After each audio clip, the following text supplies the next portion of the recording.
Hello mga kabatang helmet.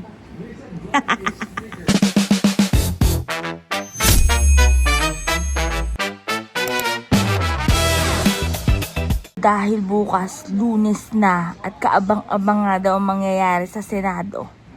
Pues, bigyan na natin yan ng konting patikim. So, ayan nga yung post ni Attorney Falsis. O, diba, mga kabatang helmet. Buti naman, nakaabot na sa ICC yung mga pinaggagawa ng napakagaling yung number 1 na senador. Kahit ilang beses pa niya i-justify yan na sumabay lang sa kanya si Mr. Bato de la Rosa at nakakahiya naman daw kung hindi niya isasabay. Sino naman daw ba siya, di ba?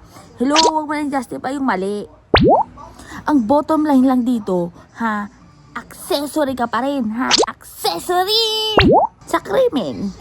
At kung may nalabag at nilabag si Mr. Robin Padilla, aba, dapat naman talaga na pati siya isama na rin sa dahig. O diba, para bonggang-bongga, magkakasama na sila! Comment nyo na dyan mga kabatang helmet kung ano masasabi nyo. Basta ako. Kailangan. Uy, teka lang, bakit hindi pa nakahanap si Mr. Bato de la Rosa ng petsa na ha?